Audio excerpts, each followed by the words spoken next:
Rudal Iran menghantam kawasan Petah Tikva di Tel Aviv. Hantaman rudal itu menyisakan kawah sedalam 10 meter di tengah permukiman. Kerusakan parah terjadi di lokasi jatuhnya rudal Iran di kawasan Petah Tikva, Tel Aviv. Hantaman rudal meninggalkan kawah sebesar ataupun sedalam 10 meter. Tak hanya itu, puing-puing akibat hantaman rudal juga terlihat di sekitar kawah. Petugas terlihat mengamankan lokasi sambil melakukan olah TKP. Belum diketahui kerugian maupun jumlah korban akibat serangan ini.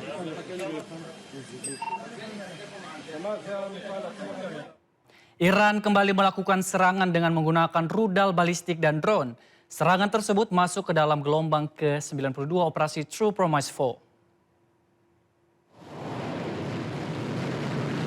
Garda Revolusi Iran melakukan serangan gabungan kilat menggunakan rudal balistik dan drone terhadap sistem radar Amerika Serikat serta angkatan lain di seluruh kawasan Palestina. Dalam pernyataannya, IRGC mengklaim kapal amfibi AS dan pelabuhan Al-Suwaih terkena serangan rudal balistik. Iran juga klaim radar peringatan dini jarak jauh AS dihancurkan dalam serangan drone.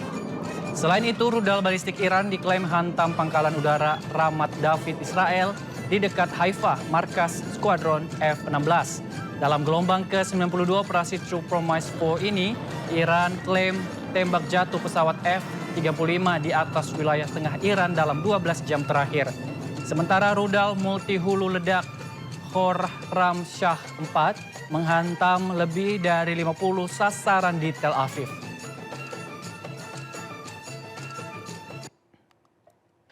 IRGC merilis rekaman menunjukkan jatuhnya sebuah jet tempur di dekat Pulau Qesem setelah sistem pertahanan udara Iran mencegatnya. Jet tempur dihantam di selatan Pulau Qesem oleh sistem pertahanan udara canggih Angkatan Laut. Pesawat tersebut jatuh di antara Pulau Hengam dan Pulau Qesem sebelum tenggelam. Tanggal dan lokasi pasti dari rekaman tersebut tidak dapat diverifikasi secara independen.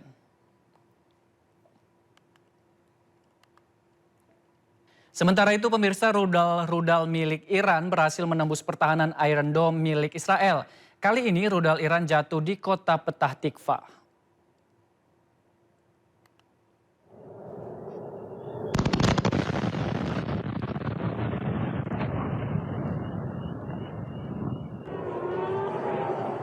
Inilah detik-detik saat rudal Iran menembus Iron Dome dan jatuh di kota Petah Tikva. Menurut media Israel, rudal ini berhulu ledak 400 kg dan mendarat di area terbuka. Serangan ini menyebabkan kerusakan material. Selain kota Petah Tikva, Iran juga menyerang pangkalan udara Israel di Tel Nov, Palmahim, dan juga Ben Gurion. Tak hanya itu, dalam operasi militer True Promise 4, Iran juga menyasar pangkalan militer Israel di Tel Aviv, Haifa, Eilat, Negev, dan juga Beersheba.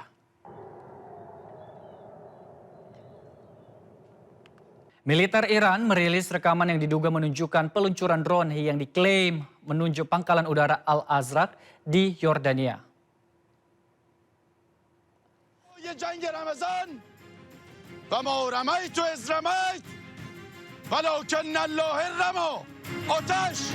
Rekaman yang dirilis pada hari Kamis menunjukkan drone diluncurkan oleh militer Iran. Tanggal dan lokasi rekaman tersebut tidak dapat diverifikasi secara independen. Pasukan Iran mengatakan bahwa mereka telah melancarkan serangan pesawat tak berawak yang menargetkan lokasi jet tempur canggih Amerika Serikat di pangkalan udara Al-Azraq di Yordania. Pihak berwenang di Yordania belum memberikan komentar resmi terkait serangan apapun yang menargetkan pangkalan-pangkalan Amerika Serikat di wilayah mereka.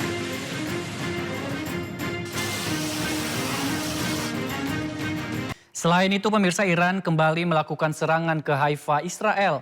Serangan tersebut memicu kebakaran sejumlah kendaraan di area permukiman. Api membakar beberapa kendaraan di wilayah Haifa usai serangan menghantam area tersebut. Nampak kobaran api disertai asap hitam tebal membumbung tinggi dari lokasi kejadian. Sejumlah kendaraan nampak hangus terbakar sementara pecahan material berserakan di sekitar area parkir.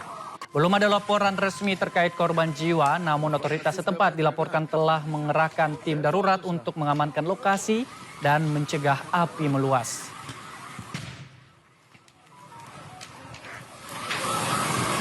Rentetan roket Iran melesat melintasi langit kota Naharia, Israel. Sirine pun menggema membuat warga Israel panik.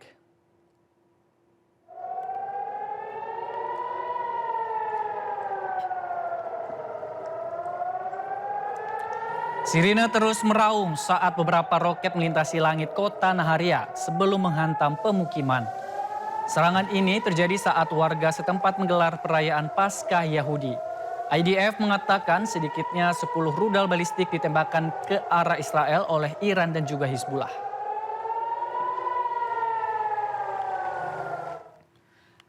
Sebuah taman kanak-kanak di pesisir Naharia, Israel Utara terkena roket yang diduga ditembakkan Hizbullah dari Lebanon.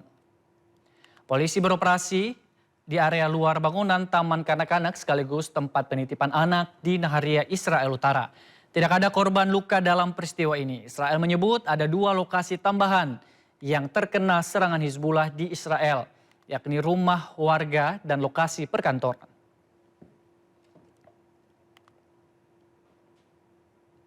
Garda Revolusi Iran kembali meluncurkan rudal dengan skala besar.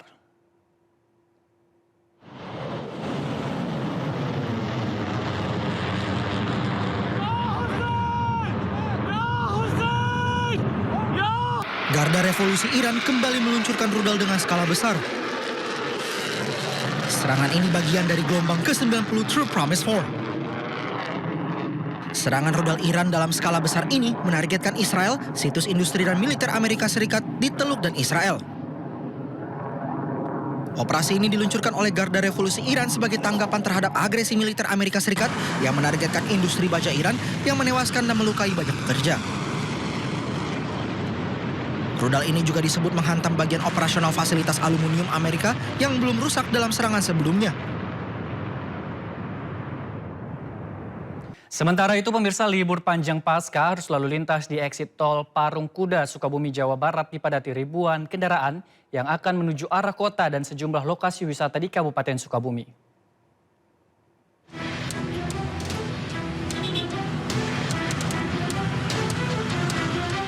Antrean panjang kendaraan di pintu keluar tol Parung Kuda, Kabupaten Sukabumi ini terjadi sejak dari dalam tol Bocimi hingga jalur arteri Parung Kuda. Meningkatnya volume kendaraan dari arah Jakarta menuju Sukabumi seiring banyaknya masyarakat yang memanfaatkan libur panjang Paskah untuk pulang ke kampung halaman serta berwisata menuju kawasan pantai Pelabuhan Ratu di ujung genteng. Kendaraan yang didominasi mobil plat luar daerah ini cenderung padat merayap hingga jalur arteri Parung Kuda Cibadak. Para pengendara harus bersabar menunggu giliran keluar dari gerbang tol.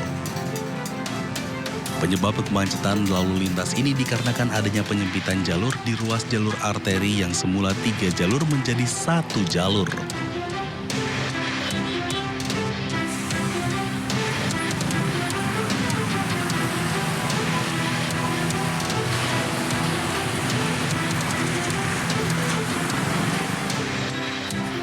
Arus lalu lintas di ruas jalan tol Cipularang Purwakarta, Jawa Barat dari arah Jakarta menuju Bandung juga lebih kemacetan Jumat sore. Antrean dan kemacetan panjang terjadi di ruas tol Cipularang, tepatnya di kilometer 79 wilayah Maracang, Purwakarta, Jawa Barat. Ribuan kendaraan hanya bisa berjalan merayap, bahkan sering berhenti. Kemacetan ini terjadi seiring dengan libur panjang wafat Yesus Kristus dan Jumat Agung. Banyak warga yang menikmati masa libur dengan pergi ke sejumlah tempat wisata maupun pulang kampung di Bandung dan wilayah Jawa Barat lainnya. Diprediksi padatnya arus dari arah Jakarta menuju Bandung akan terjadi hingga hari Minggu, sementara arus dari arah sebaliknya relatif normal. Tim Liputan iNews melaporkan.